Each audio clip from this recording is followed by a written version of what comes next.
Short story. The Troll King's City. In the ruins of what used to be the Midwestern sprawl, for groups war out of necessity rather than choice, humans clinging for life in a world policed by trolls and monsters. Goblins occupying the old highway overpasses and sewer systems. Zombies slow, relentless, remnants of the collapse, wandering the gray zones between. The humans had always been there. Living, breathing, surviving, collecting, until a gas leak and a zombie breakout happened. They were slow, stupid, careless, but adapted quickly after the collapse, scavenging supply chains of humans for feed storage.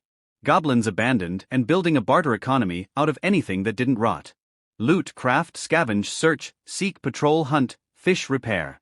Among them rose Grindel, a goblin with an unusual gift, patience. While others hoarded canned goods and generator parts, Grindel studied people. He noticed something simple: humans and zombies both feared starvation more than anything else. Even zombies, in their dumb persistence, followed the scent of food. Grindel began his campaign quietly. First, he redirected goblin scavenging teams to leave accidental food caches near human settlements, clean water, preserved grain, batteries wrapped in waterproof foil. No demands. No contact. Just survival gifts, against the troll orders. Then came the zombies. Grindel kept them on tight leash: punish, torture, murder, execute, enslave, break, destroy, enforce, control. Grindel engineers now figured out that sound and scent could be manipulated. They built crude but effective drift sirens that lured zombie hordes away from human walls and toward empty industrial zones. The humans never knew why their defenses suddenly held better. Trust, once shaken, is easily redirected. Within months, human leaders began arguing.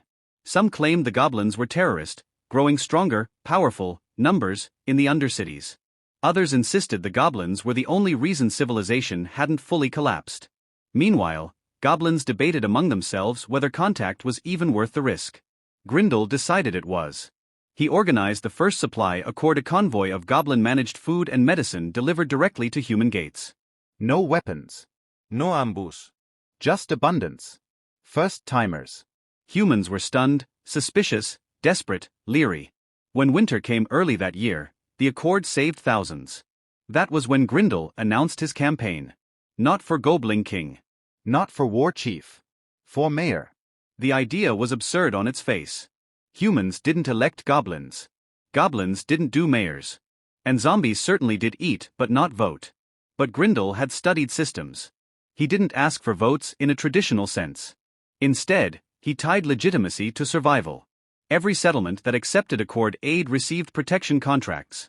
Every contract came with zombie protection, representation councils, mixed human-goblin committees managing food distribution. Power shifted quietly, like water finding cracks in concrete.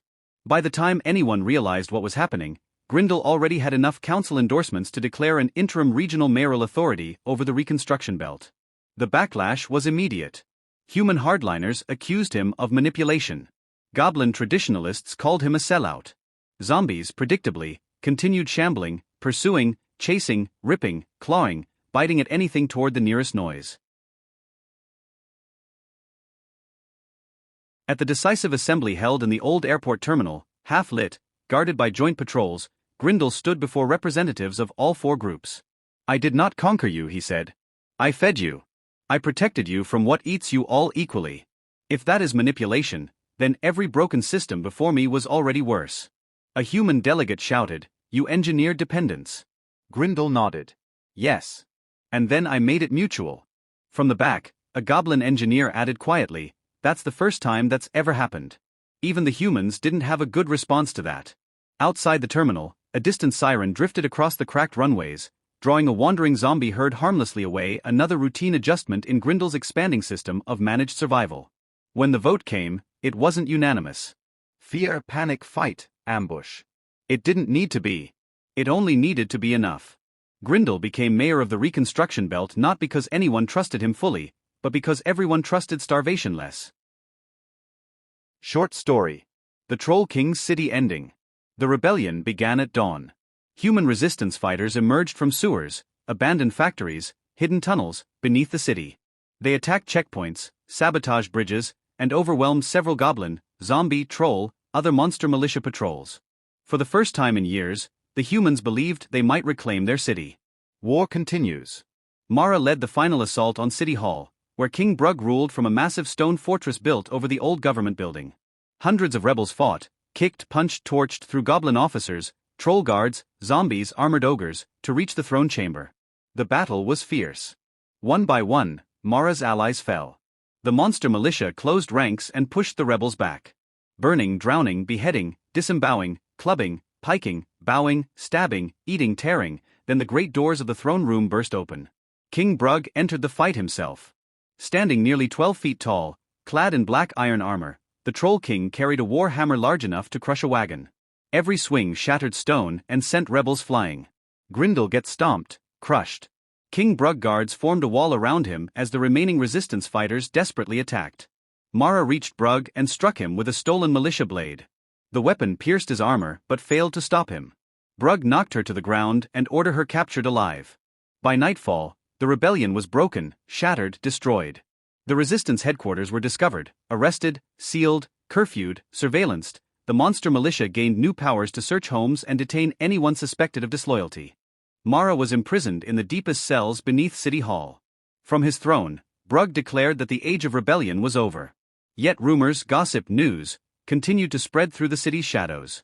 Some claimed Mara had escaped. Others whispered that sympathetic goblins within the militia were secretly helping resistance survivors flee capture. Brugg ruled more powerfully than ever, but the city was not truly at peace. In dark basements and hidden tunnels, people still spoke of freedom. And somewhere beneath the streets, the first sparks of a new rebellion were already beginning to burn. Her brother Eli and 3 other travelers stayed back watching, with news coming to them about her capture. They marched crossing the old stone bridge when a massive figure climbed from beneath it. Its skin looked like cracked granite, and its yellow eyes glowed in the fading light. "Leave your packs and run," the troll growled. Nobody moved. The troll roared and charged. The army scattered. Eli threw a lantern at the creature. It burst against the troll's chest, covering it with burning oil. The troll died. Mara remembered a story her grandmother had told her. Trolls feared sunlight more than any weapon. "We just have to last until dawn." Eli sorted. The group fled throughout the castle, while King Brugg hunted them through the night. They fought, battled, died, grappled, among stones, and used every trick they could think of to stay ahead. Eli even led the troll into a patch of traps he created that slowed it down. As the sky began to brighten, the exhausted army fought harder. The troll cornered them there, raising a huge stone club. Knocking down a wall, the first ray of sunlight touched its arm. Cracks spread across its body. The king froze in surprise. More sunlight spilled over him, turning its gray skin pale and brittle. Within seconds, the creature became solid stone. The travelers watched in silence. Rowan laughed. "I think we survived." The others joined in. Tired, muddy, bruised, maimed, they continued down the mountain as the sun rose behind them, leaving the stone troll standing forever on the ridge where its hunt had ended.